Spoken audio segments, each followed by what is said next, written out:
Welcome, everyone. My name is Catherine Matthews, and I'm the Director of Education at Old North Illuminated. We are so happy to have you for tonight's Speaker Series event, and as always, we thank you for your support of our programming. At Old North, we are committed to sharing the stories of all the people and communities that are part of our site's physical, spiritual, and social history. We acknowledge that Old North Church sits on land that was once the land of the Massachusetts people. By the time Old North was built in 1723, the Massachusetts people had been driven and displaced from their homes, but they did not disappear, nor should their stories and their memories. This year, Old North's 300th year, has been one full of exciting programs and celebrations. Including tonight, we have had 9 Speaker Series events, an exhibit launch, an original theatrical piece that ran for most of the summer. There have been commemorations of the church's identity as a faith community and celebrations of its work to educate and preserve. We thank you for being part of the joy. In 2024, we will have another full calendar of events as we consider the idea of revolution. On January 24th, Harvard Professor Emeritus Robert Darnton will offer a talk on his acclaimed book about the years leading up to the French Revolution. It's called The Revolutionary Temper, Paris, 1748 through 1789, and we do hope you'll join us. And then, on February 28th, novelist William Martin and playwright Patrick Gaybridge will engage in a conversation about what it means to write about revolution. By the way, Patrick is the author of Revolution's Edge, the original play commissioned for Old North's 300th birthday. And I am delighted to tell you that the play will come back this summer to be performed once again at Old North. Tonight, we welcome Jane Lyden Rousseau, who will talk to us about Old North's crypt and specifically about the recent restoration work that happened in the crypt. There will be an opportunity for your questions and comments at the end. Jane is an osteoarchaeologist and burial specialist based in Boston, Massachusetts. She is a steward of museum collections at Harvard University's Peabody Museum of Archaeology and Ethnology, and a consulting scholar for Old North Illuminated. Her research of the Old North crypt has been presented in lectures through the publication of The Lonely Belfry and the Dead, an historical and archaeological study of the burial crypts of Boston's Old North Church, and has been developed for use on our official behind-the-scenes tours. Jane earned her Master of Science degree in Human Osteology and Funerary Archaeology from the University of Sheffield in the UK, and her Bachelor of Arts from Boston University. And with all that, I will remind you one more time to mute your microphones, to put your questions and your comments in the chat, and to enjoy tonight's talk. Jane, it's all yours. All right, thank you, Catherine. Welcome, everybody. Tonight I'm going to talk to you all about the crypt of the Old North Church. First, I'm going to start out with a little bit about the history of the crypt and its significance to the history of Boston, within the North End community, and within the history of our country. I think if you've ever been to one of my talks before, or if you've done one of the wonderful tours that the Old North Church has that are behind the scenes tours of the crypt, you've probably heard some of this before and it may sound familiar, but it is important. And I'm going to touch a bit on death and burial customs at the time that the crypt was used, during the 18th and early 19th century in New England. And mostly I'd like to talk about the recent restoration within the crypt. That was a partnership between the Old North Church and Historic Site and the National Park Service, and has kind of culminated very recently. And I think all of us are very excited about this work. So I'm going to share my screen.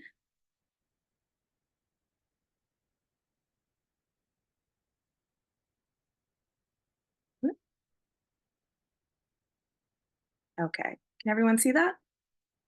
Okay. So my history in terms of working with the crypt, I started working on the crypt back in 2006. I was fresh out of graduate school, and I was very interested in what what the crypt had to say about the history of Boston. I learned from a colleague that it existed. First of all, I didn't know. At the time, it was mainly used as sort of a storage site. The what were called alleyways, they're walkways within the crypt, were used to store things that the church wasn't using anymore. It was sort of, you would go down there and it would have a very New England cellar feel to it, with tombstones kind of set into the wall. So at the time, we wrote a grant and started doing research. And most of my work at the time, because everything was sealed up, was at the Massachusetts Historical Society, which is where all of the ledgers are housed that include all of the burials that have taken place at the Old North Church historically, as well as marriages and baptisms. And so I poured all of those, and in addition to that, doing a preliminary survey of the tombs, um, sort of trying to get a background history that would be useful for tours and for any kind of further research, but also to sorry um, to sort of have a baseline in terms of recommendations for restoration and any kind of preservation that would be possible in the future. So, based on that, the fact that there has been recent restoration that's happened to the tombs is very exciting. Um, I'm really glad to see that. So, the crypt itself, it's beneath the nave of the church, which is the main part of the church where the pews are. It's directly beneath that, and it includes 37 tombs. They're all brick vaults, um, and there's a block of vaults at the center of the cellar, and then all along the sides of the cellar as well. So you can kind of imagine what that would look like. The doors themselves that that are on the tombs, they're most of them are made from wood, and they have large iron hinges. They would have been locked, closed, and sealed until they needed to be opened to um, put more burials inside. There's a few of them that are actually made of slate, and there's one in particular that's kind of an outlier that's made of granite. Um, and only a few of them have markers. I think, that's something, when people go on the tours, they see that the tombs have these slate markers that are kind of embedded in the brick next to them, and they might have one or two names on them. Um, that's a very small, very, very small fraction of the people that have actually been entombed in the crypt over the course of history. And while they're very interesting to see, I've realized that I should take them with a grain of salt because they sometimes aren't very accurate. Um, let's see. So it's likely that there's been hundreds of individuals that have been laid to rest within the tombs at one point or another. Um, excuse me.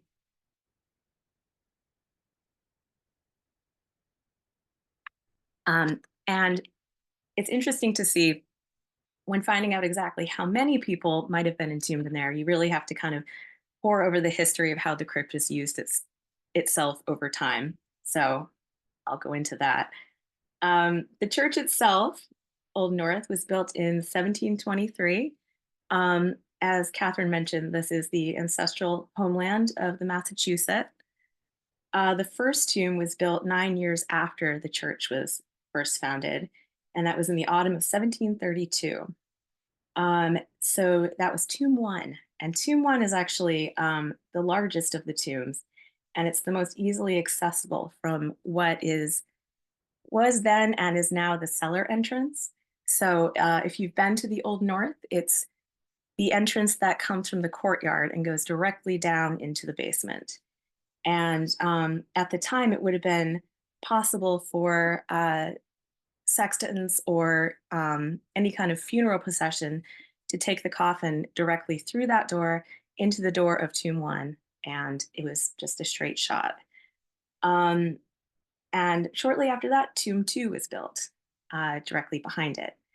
And so in the years that followed, a lot of very wealthy and influential members of the church started to want tombs for themselves to ensure that their families and themselves would have uh, a comfortable resting place when it came time for their burial. And so the church realized that they needed to make some guidelines if they were to build more tombs because they only had so much space to deal with. Um, so they issued uh, guidelines that said they are not to exceed 6.5 feet from the wall and 8 feet wide from side to side and as high as the floor to support it. So the tombs themselves are these brick structures that actually they do partially support the floor. So the brick walls go up and the floor beams above sit directly on them. Fortunately, now for quite a while, they haven't been the only thing that supports the floor. So that is good to hear. Um, Moving on. Let's see. So around the turn of the 19th century, the church began getting more and more demand for burial space beneath the church. And they realized that this could be beneficial financially because the more tombs that they could commission, they could collect more profit for the church. Um, though the ledger shows that this wasn't always a financial benefit, sometimes it was very practical. And one example that I like to show, there's let's see, Shibail Bell, who was the senior warden of the church in 1808, and the Reverend Dr. William Walter. They had requested vaults in return for labor services that they offered to the church. So they actually were directed by the wardens at the time.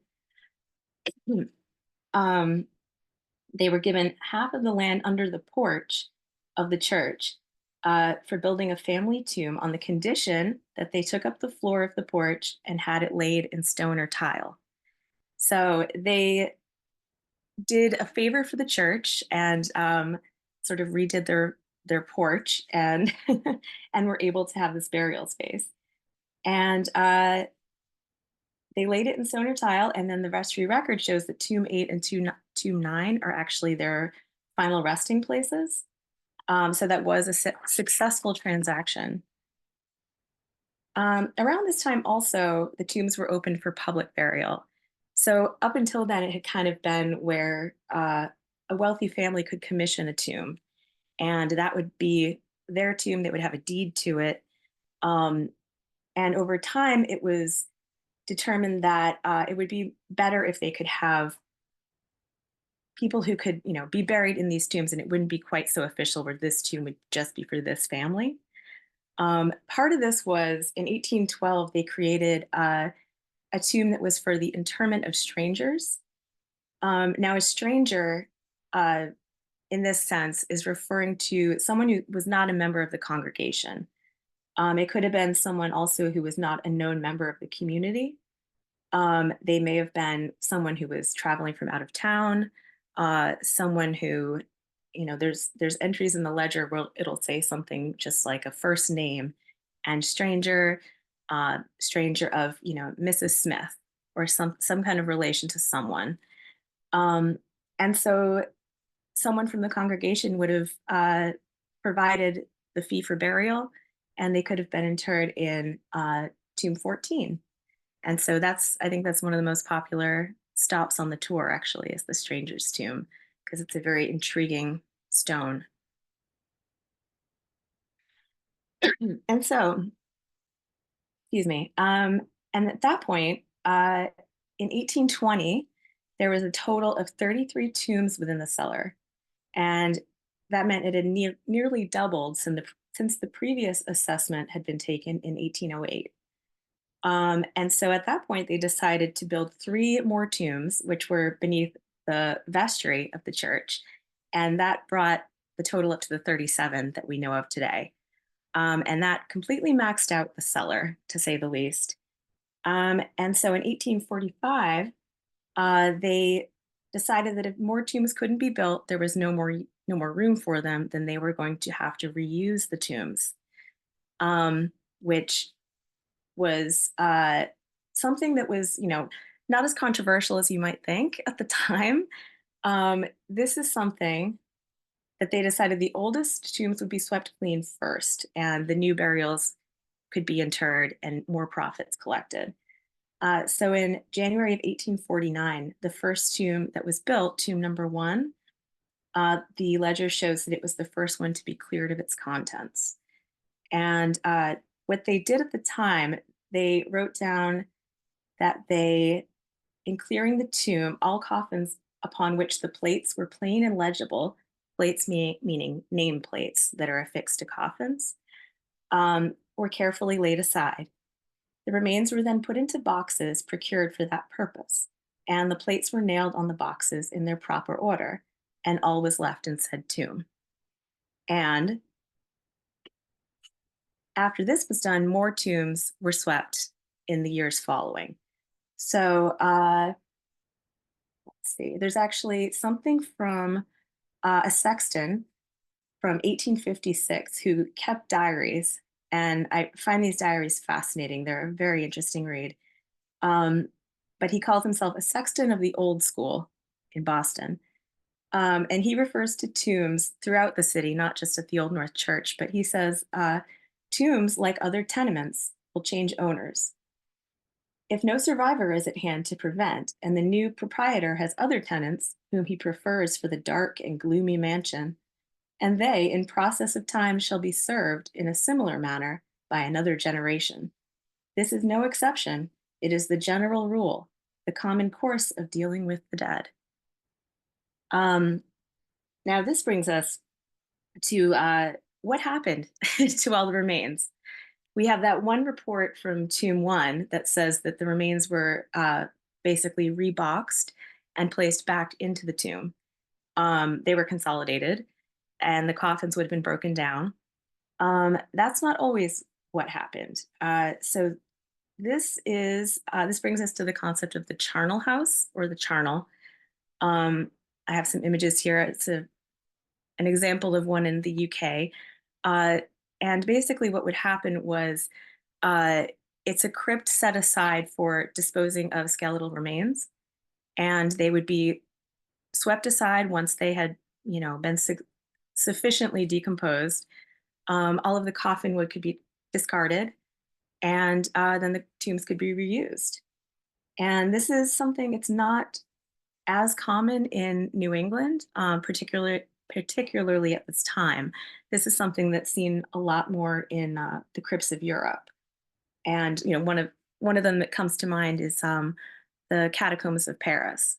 They're an example of a very, very large charnel house, mostly from Père Lachaise Cemetery, when the burials were spilling over, and they would be disinterred and brought into the catacombs.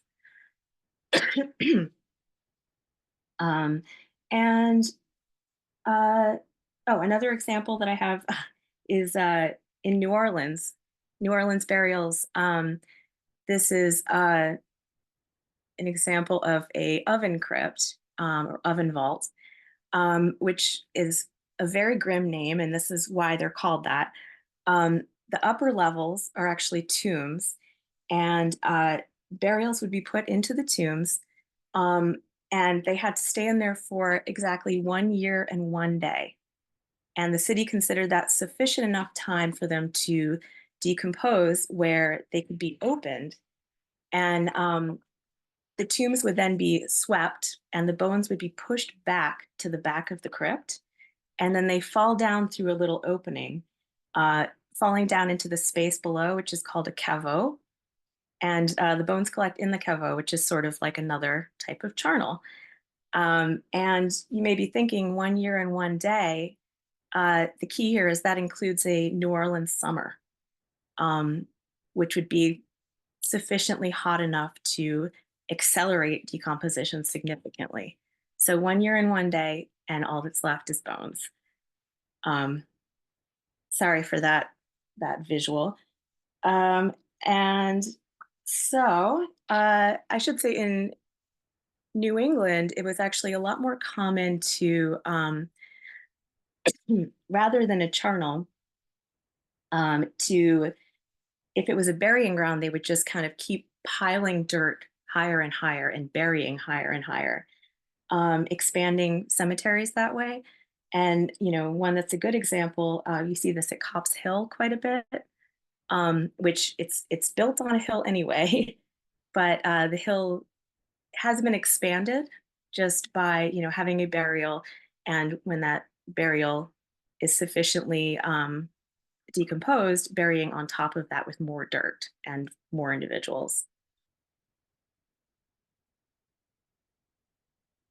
And so this understandably leads us to in 1853, there were some concerns put forth from the Board of Health in the city. Um, Basically, the repeated cleaning out of the tombs, constantly opening the tombs, um, reinterring more and more people as we're letting more people be buried in the tombs. Basically, is the stench of death that would have been coming from the building throughout this very, very congested neighborhood. It was getting more and more populated, more dense. It was understood to be very unsavory, to say the least. If you are at the Old North Church and you go outside into the courtyard and look at the side of the building, right at the ground level, you can see these little vents. They're like little gaps in the brick all along the outside. And those are actually vents that were put into the crypt to, I guess, promote airflow to kind of, alleviate the smell. And to not only that, but to speed up the process of decomposition. So, kind of a fun fact if you're ever there, take a look. Um, and again, I have a statement from a sexton of the old school, as he calls himself, in his diary. He says, "The tomb is opened for newcomers every time a new burial is interred, and sometimes, most inopportunely, and the horrible smell fills the atmosphere and compels the neighboring inhabitants to close their windows and doors." I can only imagine. So, after over 100 years of use, the government of the city of Boston orders the crypt, sorry, closed to further burials. And this is following similar ordinances in New York, London, Paris. This was something that was growing in popularity. And an entry in the vestry record in the ledger, wardens were advised not to regard this unless compelled to do so. And there is evidence that they continued to keep burying until about 1860, when the tombs were sealed and abandoned, and all titles that still existed were completely eliminated. So, this also coincides, not so coincidentally, with what's known as the beautification of death movement. Um, and this is also the rise of garden cemeteries right around this time.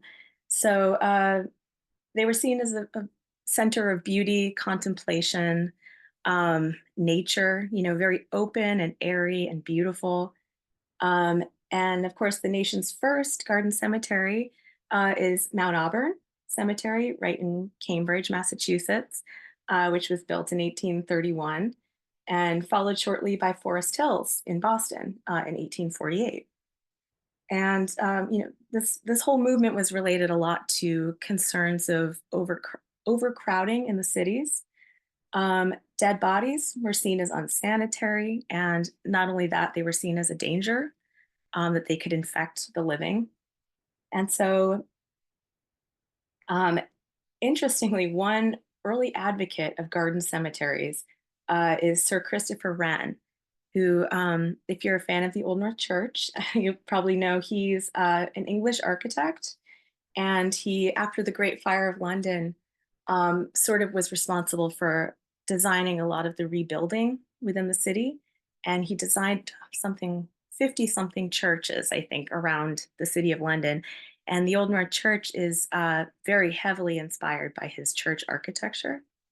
So his style of the Old North, meanwhile, he was a big advocate for not burying within a crypt in a church. Um, and Washington Irving, who's one of the uh, romantic writers at the time, stated that the grave should be surrounded by everything that might inspire tenderness and veneration of the dead, or that might win the living to virtue. It is a place not of disgust and dismay, but of sorrow and meditation. So clearly referring to trying to create that comparison to, the morbidity and the death and grossness of the tomb versus this light, airy, beautiful space. Um, and so, it's not hard to understand why at that time this fell out of favor and the tombs were closed. Um, and so that brings us to the crypt after closure. This is a sad picture, but it's one of the crypt doors that was sealed off. And that's the original wooden door with the iron hinges. And around the 1920s, they had an issue with a lot of the wood from these doors kind of crumbling away. And there were reports that people had seen bones spilling out into the walkways of the tomb, of the crypt. So at the time, it was covered with this kind of mesh chicken wire type material and then plastered over. And over time, big chunks of that started falling off, leaving the doors looking just in disrepair for quite a long time. So when I first met the crypt in 2006, this is how things looked. It was, it needed a lot of work. And yeah, so there are still some stories. It's interesting that the historian who worked in the 1930s, who interviewed a lot of the congregation, a lot of the neighbors in the North End, and has a lot of stories from people about their experiences with the crypt. And that would have been after its closure. So, in the late 19th century, mostly. There's a church member who was a choir girl in the 1860s, and she said, we would light candles and go down to the tombs to see a girl with golden hair lying in her coffin. Someone would blow out the candles, then we'd all scream and run. Um, a carpenter at the church, in 1912, he told someone that when a pane of glass in the church was broken, they would go down into the tombs and take a pane from one of the coffin lids and in the basement, and they would insert it in the window sash because glass would be readily available, which I'll explain later. And another tale of, I guess, morbid curiosity for people at the time. In 1930, another parishioner told our historian that when he was about 9 years old, it was my habit to stroll along with sightseers viewing the Old North. If the visitors appeared the right sort financially, I trailed behind them in the depths of the crypt, mid the gruesomeness ever to greet the imaginative. In this dead house under the church, quietly hinting to the coin bearer of the party that for a paltry quarter I would offer Uncle John. The coin bearer generally responded. I produced the key lifted from its hiding place in the grandfather clock in the Dillaway house next door, unlocked the vault, raised the half shattered coffin lid, and by the flickering light of a tallow dip carried for their marauding expedition, Uncle John was again on exhibition, involuntarily working to increase the wealth of his thirsty descendant years after the generous heart had ceased to throb. So, I love that story. I just love how poetic it is and strange. Um, and so since then, in the 20th century, there's been a lot of changes. There's now a fire suppression system that exists in the crypt that's been there for a very long time. Lots of plumbing and conduit for wiring. There's radiators. all of which is, kind of just spaghettied through the tombs and the walkways. And there's also the columbarium. So a columbarium is something that is used to house urns of ashes. So it's a structure that has niches put into it, and each niche receives an urn of a cremation burial. And there's a modern columbarium that is still used for burial today, that's under the vestry of the church. Um, so just going to have a sip of water, and I'm going to talk a little bit about burial customs at the time that the crypt was active.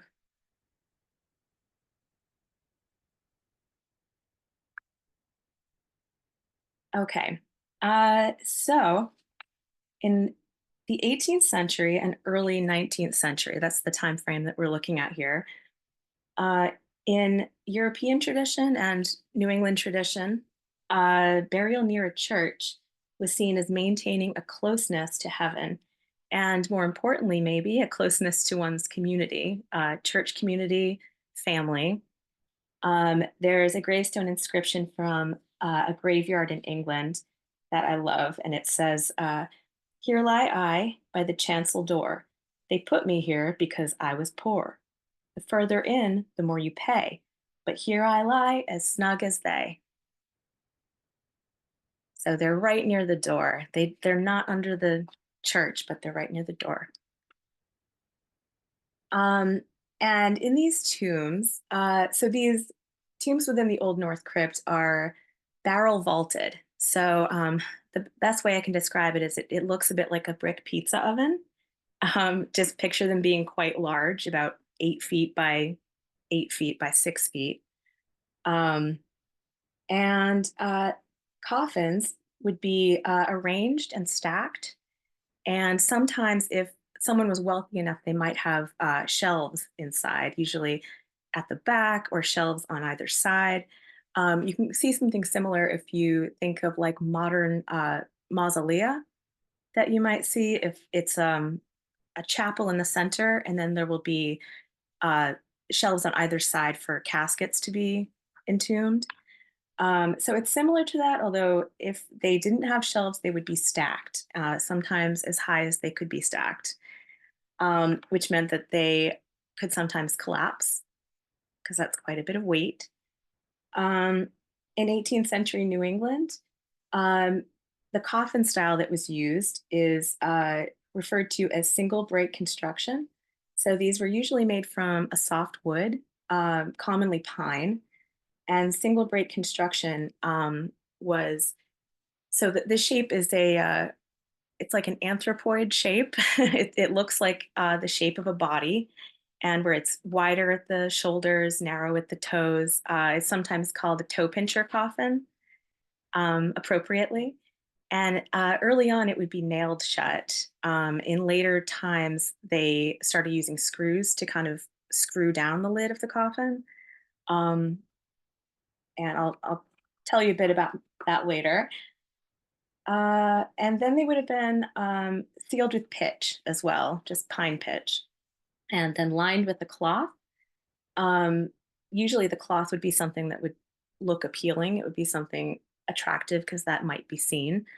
But beneath that, it would be stuffed with a pretty thick layer of sawdust or wood shavings or some kind of um, fibrous material it served as a bedding for the body, but it also was crucial for absorbing any kind of effluence, I guess, and sort of helping also with the odor.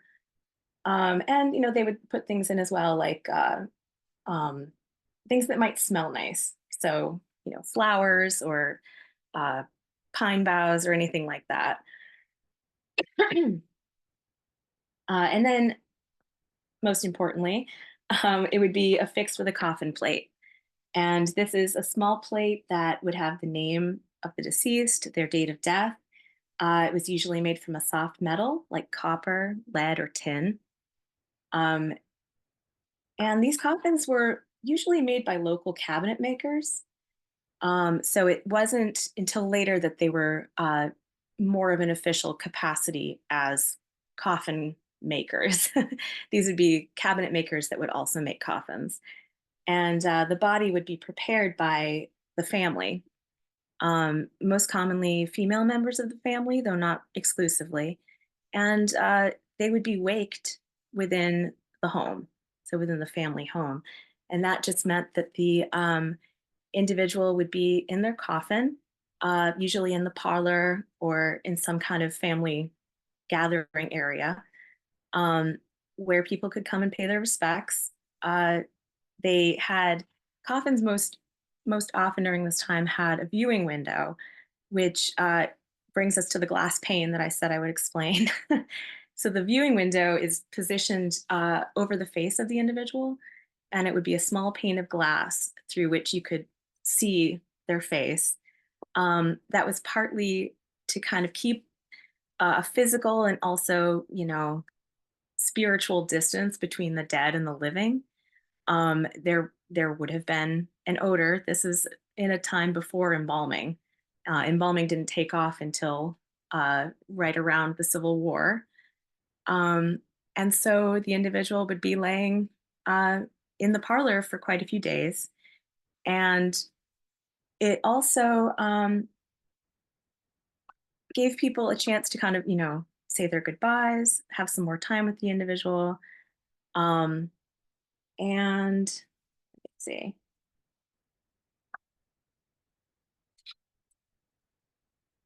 Okay, so I'm going to talk a little bit about who is entombed within the crypt.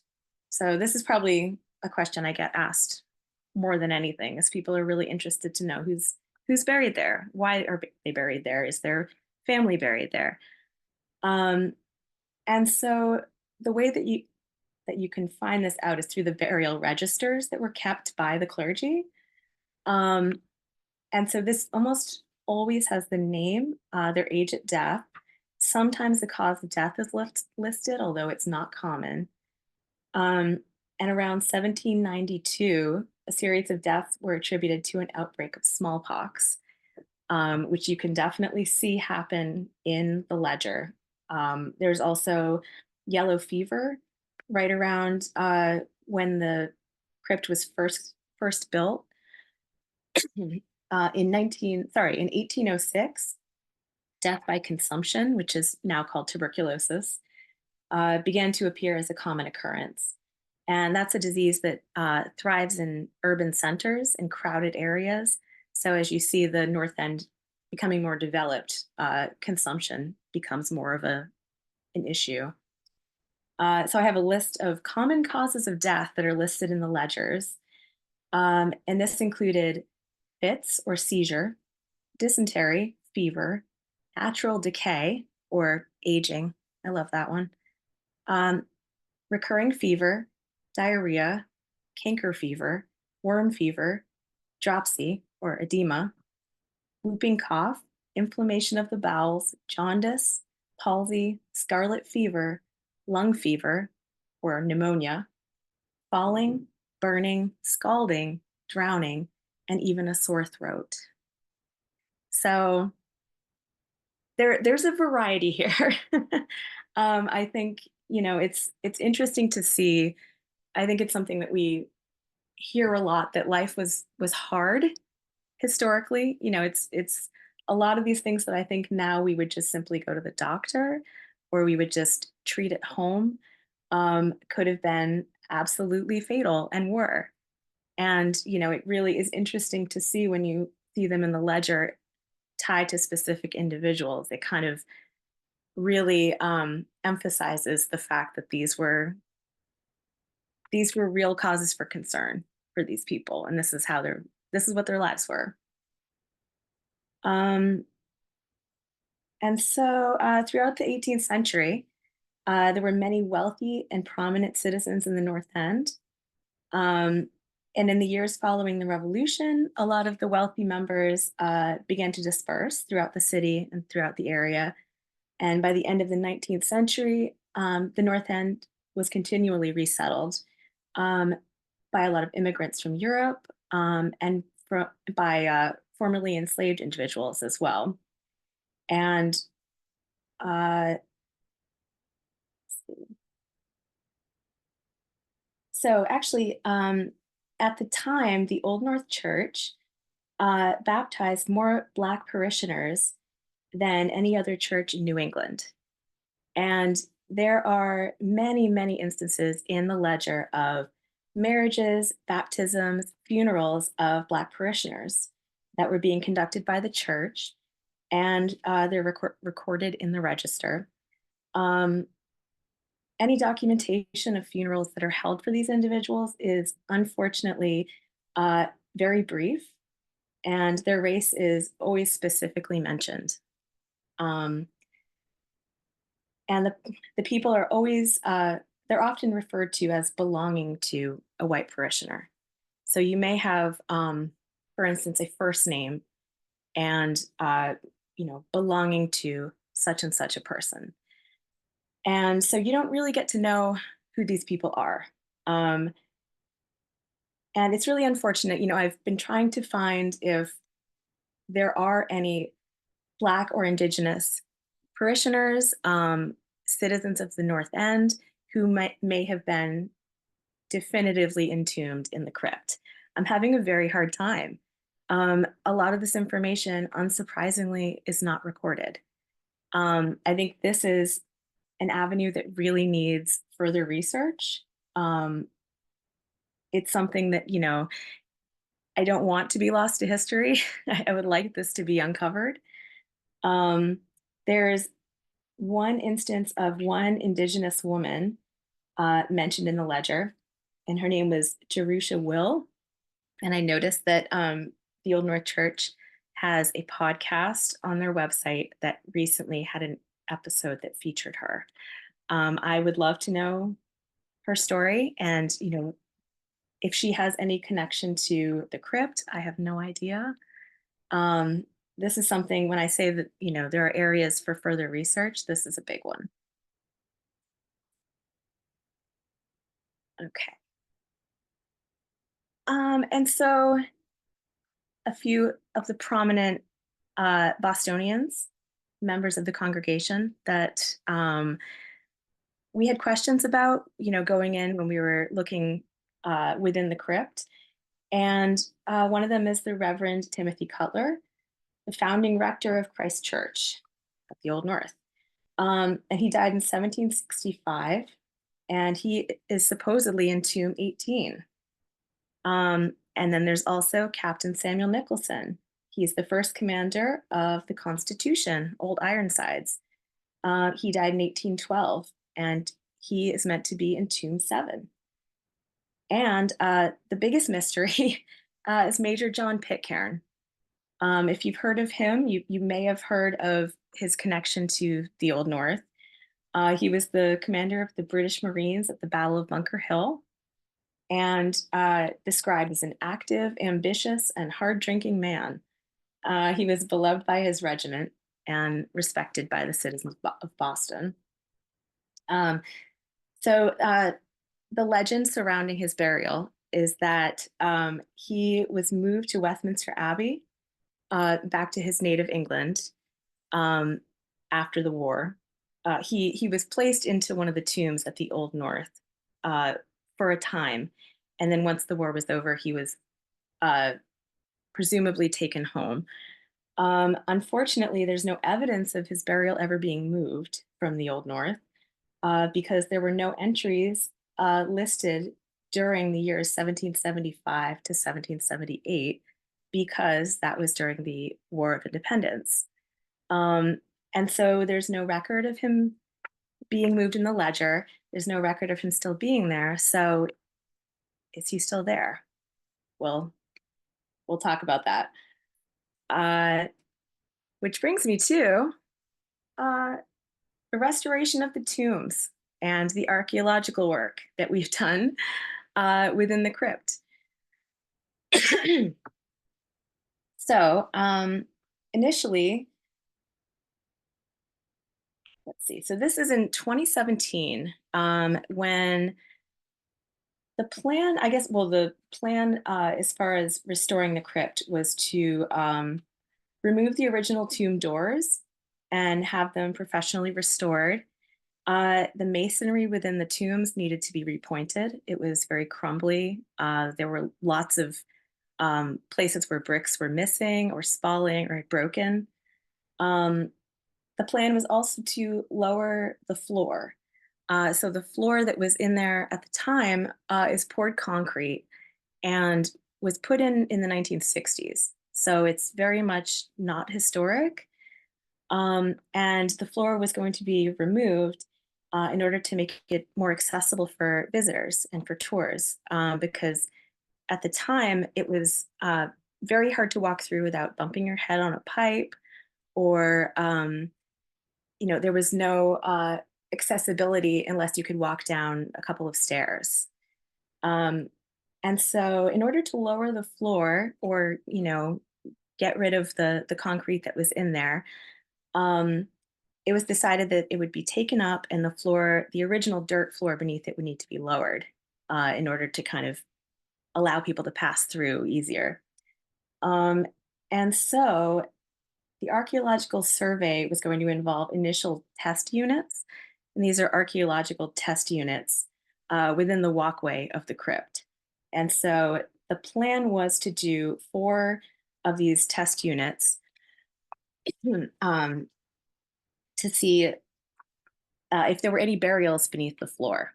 And you might think that sounds a bit strange, but we had cause for concern. And this is mostly based on an 1812 sermon from the Reverend Dr. Asa Eaton, who was the reverend of the church at the time. Um, and it was, well,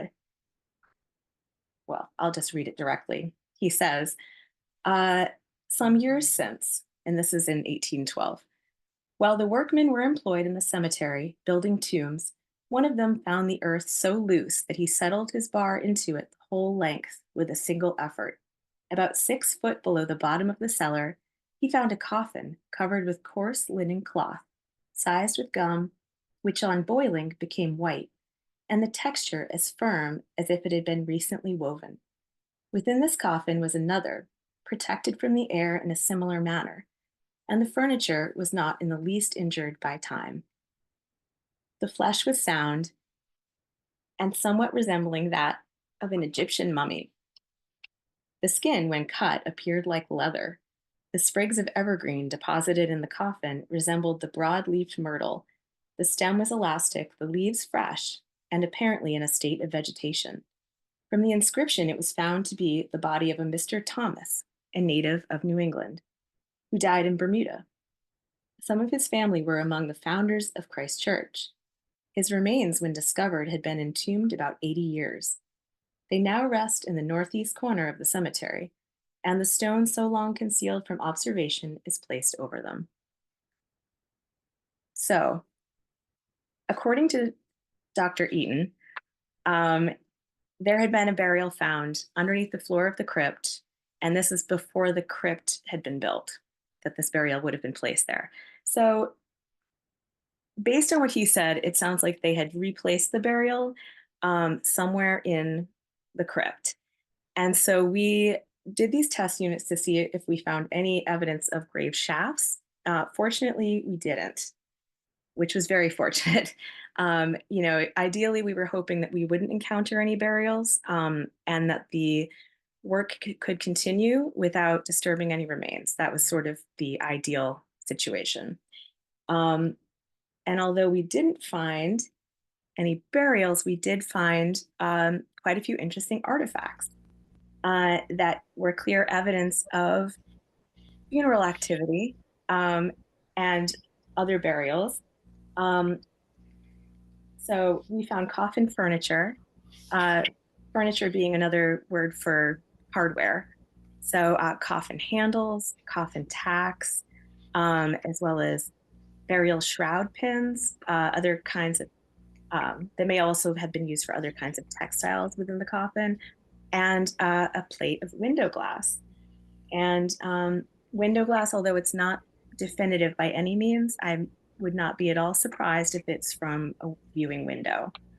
Um, and you'll see it was not the only piece of viewing window glass we found.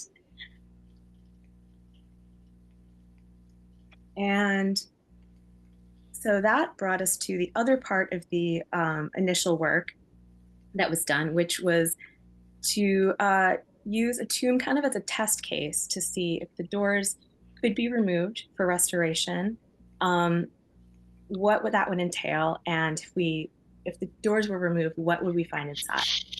Uh, and so Tomb 12 was selected for that purpose.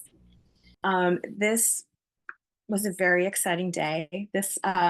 So I should say these excavations and all of the archaeological work was conducted by myself and by the city archaeology program. And it was myself, Joe Bagley, Nadia Klein, and Lauren Sharp. And this was a very exciting day. This was Joe and I were able to start doing our survey. And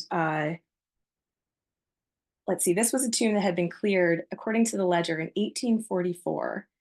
So we weren't really sure what we were going to find. You know, was it cleared because of the the general smell in the area, the Board of Health concerns? Um, was it never refilled again? Were we going to find a completely empty vault? We really weren't sure. Needless to say, it was absolutely not empty.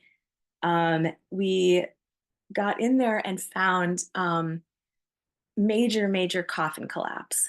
So we had to this is a reconstruction that Joe made, and we determined just trying to figure out what we were seeing because um, it was just a massive pile of lumber. All of the coffins had collapsed over time. There were human remains. There were uh, lots of textiles, lots of wood shavings that I had described as being, you know, the base of the coffins. But this is kind of what we were thinking it looked like originally.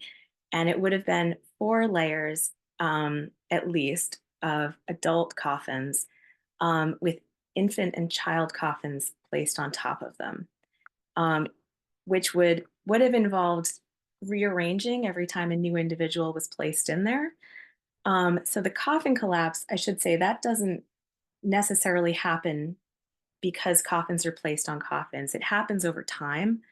A lot of that is based on decomposition, but it's also when the iron nails that are holding the coffins together, when they corrode because of humidity, they start to split, they pop out, and the boards fall apart.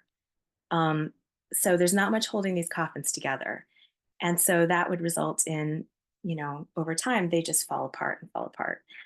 Um, and so we found some interesting things in this tomb, though. And um, we, I should say, our plan for doing this excavation was that we weren't going to touch anything. We weren't going to disturb any of the remains. So we did this all just by sight. And we just wanted to record everything that we could see. And so we did see skeletonized remains of about 3 individuals. One included an infant with fragments of a bonnet. And 3 pages from the Bible were scattered on a few of the coffins. We don't know which burial these were associated with because they were very scattered.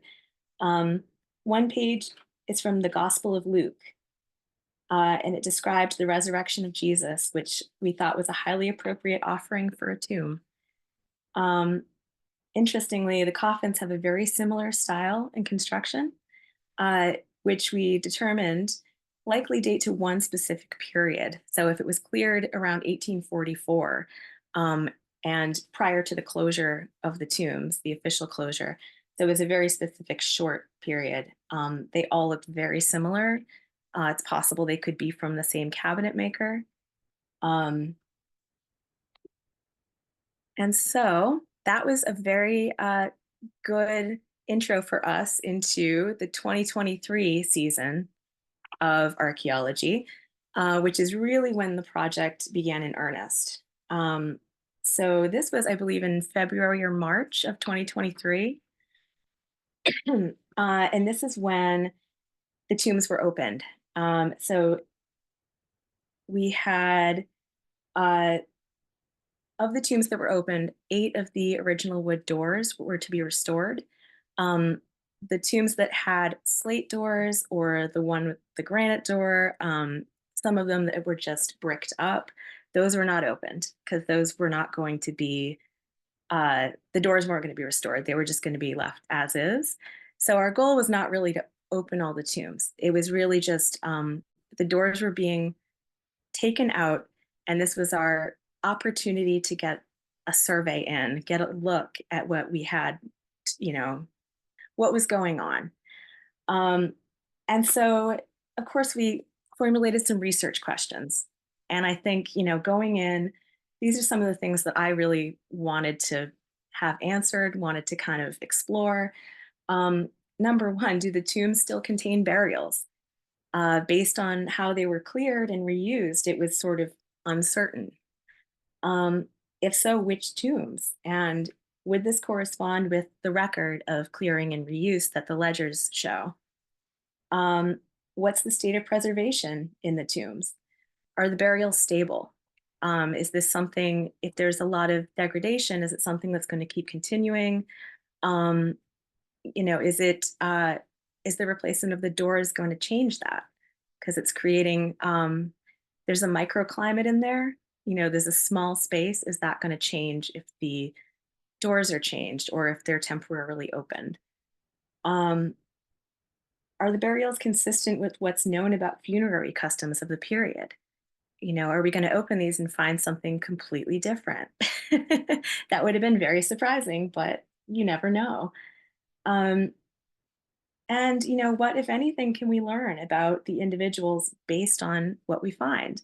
Based on the style of coffins, their clothing, any kind of stylistic changes about the coffin furniture, or the individuals themselves. And those prominent Bostonians that I mentioned earlier, are they present and accounted for? Um, that's something that I think comes up a lot on tours. And, it's certainly something that people have been wondering. Um, and so, as I mentioned, this was a non invasive survey. Um, and so, what Joe, Nadia, and Lauren and I were doing, it was key that there was no disturbance to the remains or the burials. This for us, this was kind of an ethical framework for the work that we were doing. We were very careful that if there were any kind of media that were stopping by, we let them know that these were our guidelines, and we really enforced that.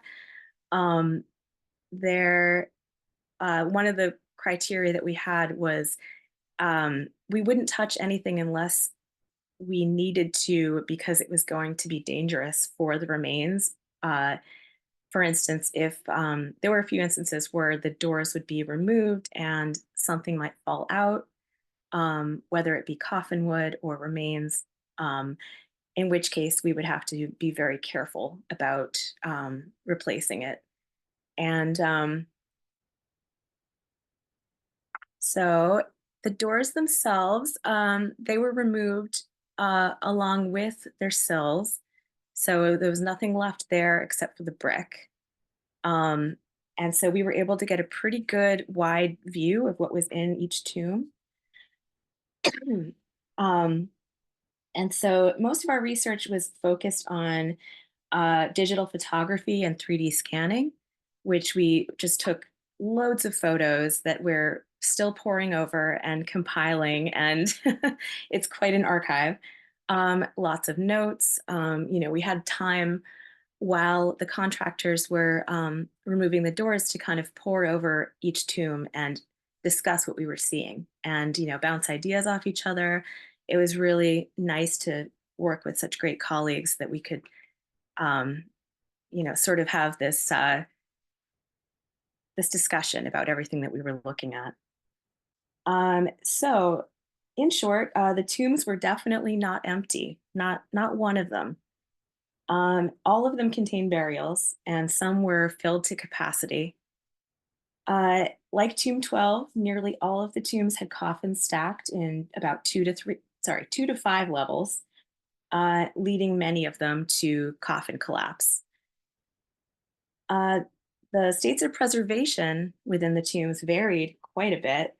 A lot of this was based on the location of the tombs relative to the water table, um, relative to the heating system, exterior walls, and also the date of entombments. So, understandably, burials that were earlier were not as well preserved, and ones that were later tended to be better, but that's not universal.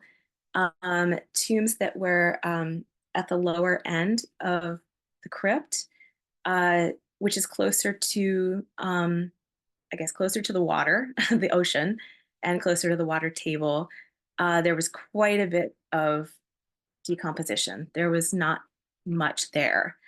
And tombs that were closer to the altar side, the higher end of the ground, did have better preservation. But again, that wasn't across the board. Um, so we had, let's see, there was pretty remarkable preservation with the individuals themselves. I think that was pretty incredible to see. There were some individuals that were completely skeletonized, where there was not a lot of bone left, and some had a lot of salts on the bones, where the salt kind of extrudes from the bone itself due to high humidity. So it's sort of a glistening type of material. It's not necessarily recognizable as bone when you see it, but it's that was what was left of the burials. And then there were others that were pretty remarkably mummified naturally, where they were desiccated and had a bit of a sleeping look about them. Where they just looked like they were much more recent than several hundred years ago. It was pretty incredible. Um, and let's see. So, just right off the bat, some of the questions that we wanted to answer. Um, Reverend Timothy Cutler, when I talk about preservation being really good right under the altar, his tomb comes to mind. So, he again was the founding rector of the Old North Church. He died in 1765 and he was 82. And he is in tomb 18. Um, so, he is presumably buried there with his family. And when we opened his tomb, I think his was one of the last that we did. But he in there we found the coffins of approximately 4 adults and 3 babies or children, and they appeared very undisturbed. Otherwise, the tomb was mostly empty. It was relatively um, undisturbed. And so it looked to us that, when they were placed in there, around 1765 and other family around that time, it looked very much like they hadn't been disturbed. His we know was not cleared. There's nothing in the ledger that indicates that his was reused. So we believe that Timothy Cutler and his family are still in Tomb 18.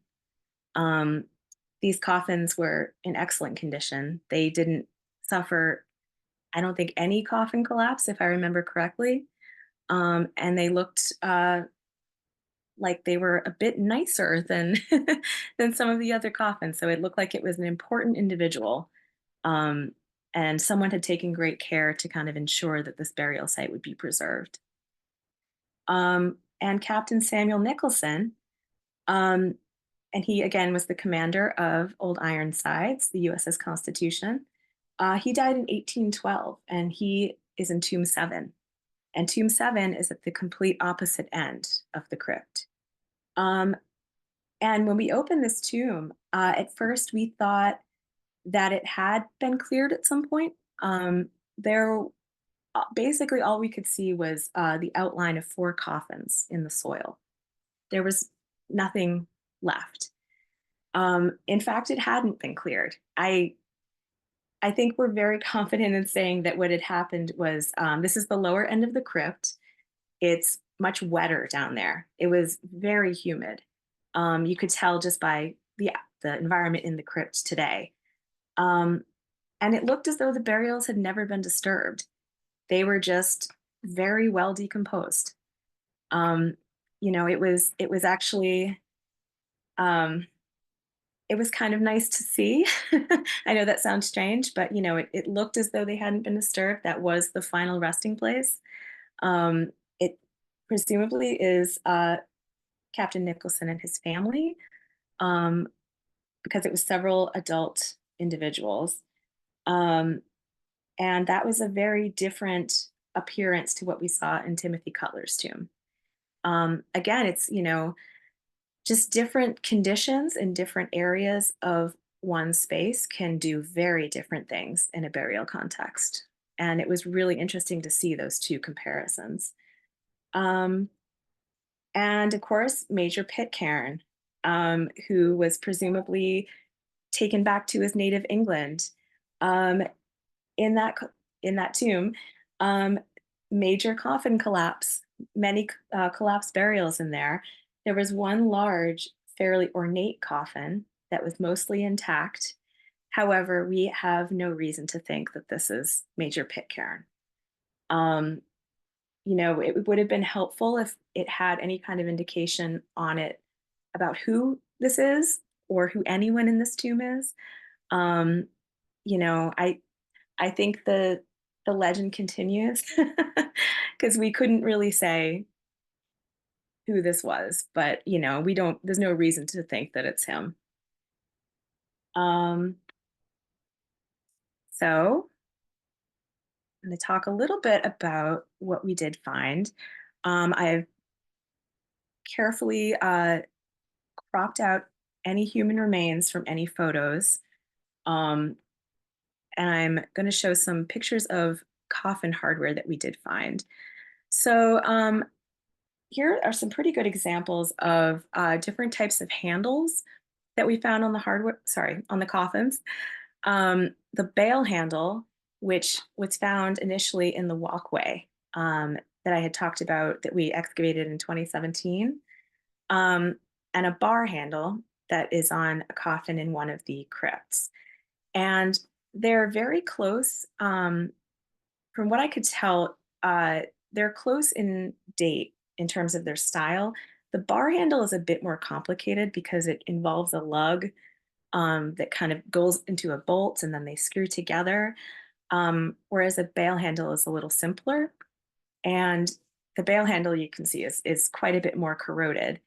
And so, my theory is that the bail handle may possibly have been found in the walkway, when a tomb was cleared at some point. This was left behind from one of the coffins, ended up buried. Um, so it's from an earlier date. And then the bar handle is from a later burial. And that one was then placed into the tomb. So, it's a possibility. That's one scenario, but they are fairly close in time period. I should say they're from like the mid 19th century. And so we found lots of other interesting things that kind of allowed us to, focus on a time period here. There's lots of viewing windows. This is an example of a viewing window that has a cover that has a hinge on it with a little latch that could be used to open and close. Lots of nameplates.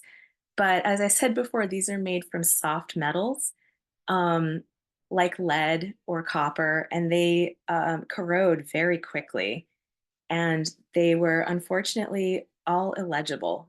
We couldn't find one that we could get close enough to either that was actually we were able to read it. Um, Example of kerf cutting. So a lot of the coffin boards we saw had these kerf cuts, which are pretty interesting. They're saw cuts made to the wood that would be on the inside of the sideboards of the coffin, right at about the shoulder height. And these little hash marks make it so that the coffin boards can be bent. So it involves less pieces of wood, fewer pieces of wood, and they can be bent around to kind of fit the shape of a burial. Um, and very coarse textiles, like I had mentioned before, that were placed into the coffin as bedding and as absorbency. And there's lots of decoration as well. It's not all utilitarian. It's not all, just function. There's a lot of design here too. So there are lead tacks that serve a purpose to hold textiles onto the exterior of a coffin, but they also could be used to kind of make nice designs. This was something that was stylistically very popular around the mid 19th century. And it looks to me like it's CH or TH that somebody tried to etch out in lead on one coffin. And I think we spent quite a bit of time trying to actually figure out what that said. So um, it's, these designs could be very personalized, which I think is really interesting and really nice to see. Um, this screw cover that it's called a diamond screw cover or a diamond screw plate. We found so many of these, which makes me think that they were being used at least by one cabinet maker, if not a few in the area, because they were just everywhere. And it's a diamond plate that would be used to cover the screw. So the screw would actually go through the diamond plate, and then a little cap is affixed to the top of the screw to cover it, just to make it look prettier. And these little caps were all over the place. The coffin linings ranged quite a bit. Some of them were sort of a coarser cloth, tacked down with little nails. And we found some that were almost like a satiny material. Very they looked very expensive. They looked like very fancy. Like somebody really splurged on some of these aspects of their loved ones' burials. Um, oh, and again, wood shavings, just wood shavings everywhere. Um, this is something that cabinet makers, anyone who's ever done woodworking knows you have wood shavings and wood sawdust everywhere.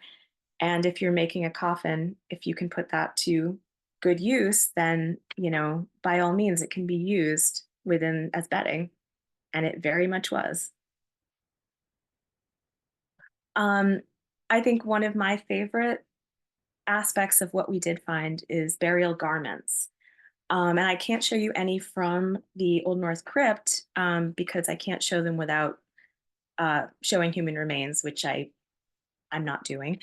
Um, but these are a comparative sample that I've used the crypt at Christ Church Spitalfields, which is in London, as a comparative example, pretty much through all of my research, because it's actually remarkable how close a lot of the aspects of these burials and the crypt at the North Church are very similar.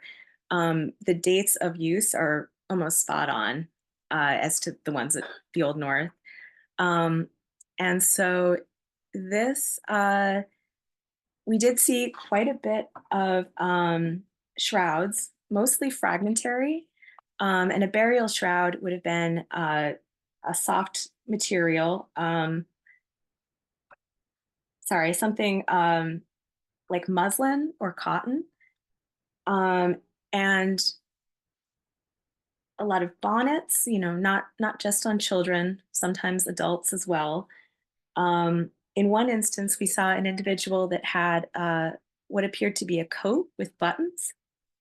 Um, and I think one of the most remarkable things that we came across that, we all really kind of gasped when we saw this, and it kind of took us back.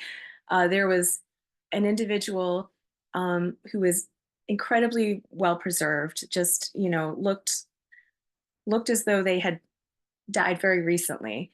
And they were wearing woolen stockings that went up to about the knee. And just seeing these stockings, they look like socks. They just look like socks that anyone would have.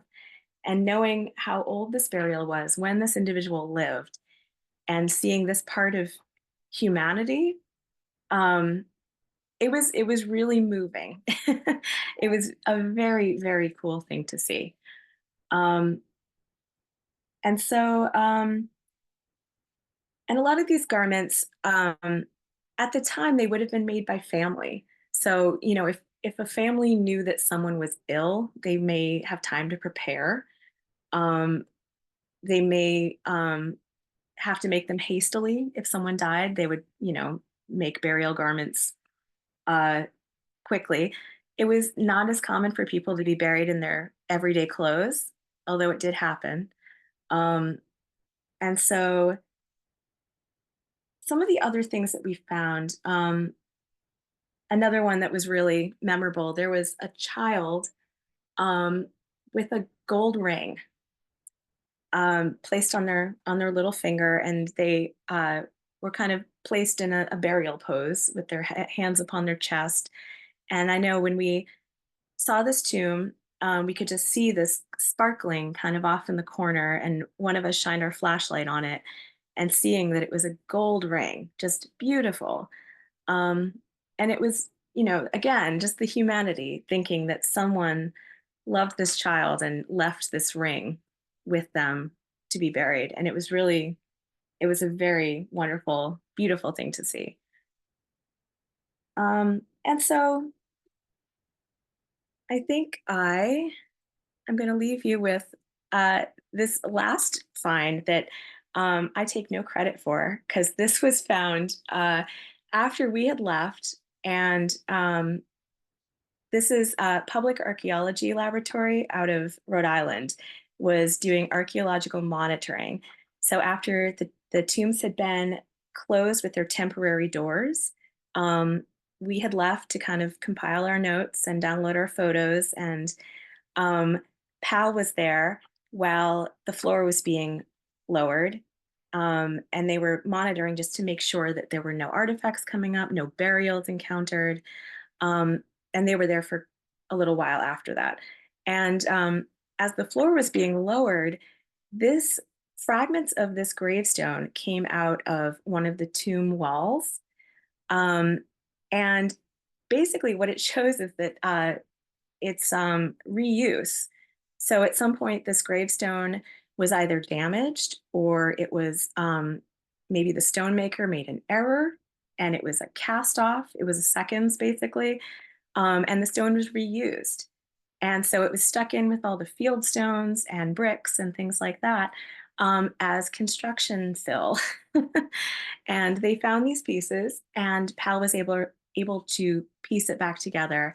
And from what I understand, it's now in the open and empty tomb that has always been open and empty in recent memory, so that it's available to see on tours. And yeah, and so that is another one of the wonderful finds that was kind of a last minute surprise. Um, and so I guess that's another good reminder for everybody to please come visit the Old North Church and take their tours of the crypt, and see the remarkable restoration work that's been done. I'm so, so happy that this was done. It just warms my heart. So I want to encourage all of you to please do that. Thank you so much, Jane. We have had a very, very lively chat while you've been talking. And I guess I'll start with a couple of questions. There have been about, I guess, the ethical decisions that were made with how one would present the research and process it. And there have been questions about, is it not possible to perhaps pixelate or otherwise obscure the human remains so that some of the grave goods and funerary clothing could be visible. Mhm. And perhaps you could speak to your perspective on that, that particular question.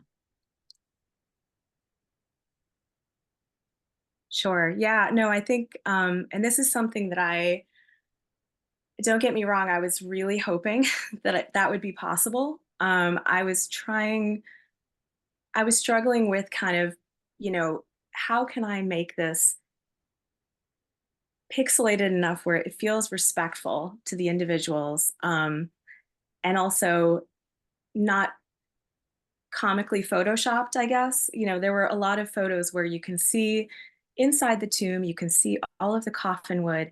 And I would start looking like, okay, well, that's obviously human remains. That's obviously. And then there's other things that I can't be sure. Um, like, when I had said before that there were some remains that were so um, basically crystallized. It's these salt crystals.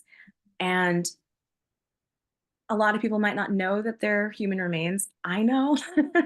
And I it, I don't see it as being respectful to the individuals or their decedents, um to, I guess, try to show a little.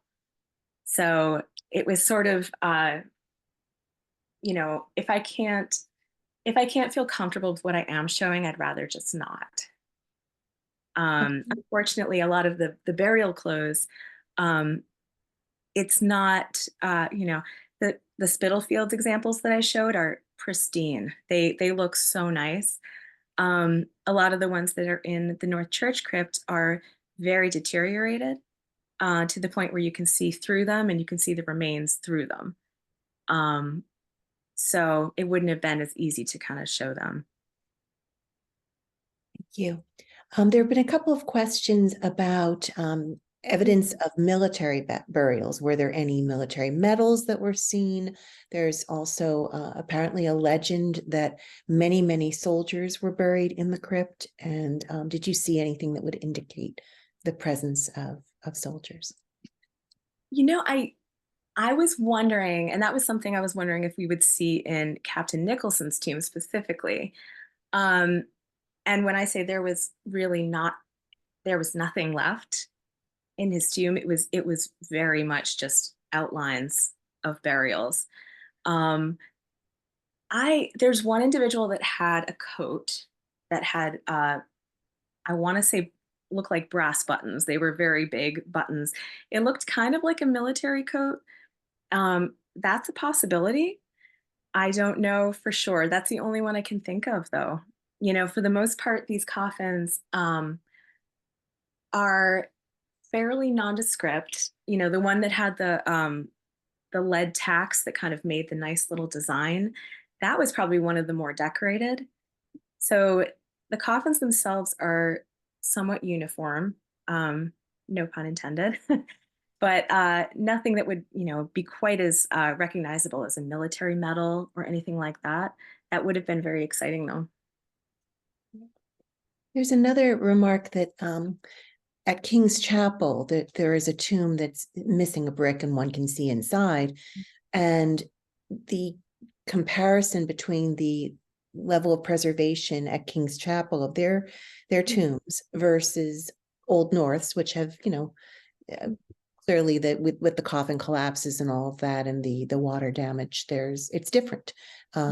Is that an issue of geology or of moisture, or what might it be? I mean, it's really hard to say, but I know a lot of what we saw at the Old North is definitely due to location, being right near the water, that proximity to the ocean, especially, salt crystals. It has a lot to do with that. And they really do, that's something I've seen even in the brickwork in the crypt is there's salt everywhere. It's just, everything kind of has like a salty layer on it. And it's a lot to do with geography, proximity, and salts tend to kind of get into cracks and nooks and crannies of things and just break them apart, especially brick and wood. Um, that has a lot to do with it. The humidity does. I've always kind of wondered if, because in the crypt at the Old North, there is a radiator system, steam heat system that is quite old, and some of the pipes are right through the crypt uh, roofs, like they're right there. I I can't imagine that helped. Just having that much hot, humid air in there. Mm, I'm sure that had a lot to do with it. makes a lot of sense. Um, So there have been also a couple of questions. If people suspect that they have ancestors who might be in the tombs, what might be their best way of ascertaining if they are indeed there or not? Yes, I get asked this a lot actually. I would highly recommend you go to, I believe their website is masshist.org, Mhm. Mass Historical Society. They have all the burial ledgers archived, and you can go on their website and make an appointment to go visit the Mass Historical Society, or if you're not local, you can talk with an archivist there, and they're extremely helpful. And they can either help you find your relative or they'll invite you to make an appointment and come look through the ledgers yourself. And it is a lot of fun. So I recommend you set aside time because it does take a while. But yeah, if your relative is there, absolutely, you should go take a look. I see that we're already at 8:28, and but this has been an amazing talk. Thank you so much, Jane, for your expertise and for your passion for this work and your respect for those who rest under Old North. Um, I think we all feel that we're taking care of them still. So it's really great when we are working with people who feel similarly. But thank you again for sharing your expertise with everybody tonight. Thank you so much for having me. I've enjoyed this so much. So, and thank you everyone for coming. All right. Good night, everybody. And we hope we'll see you again in the new year.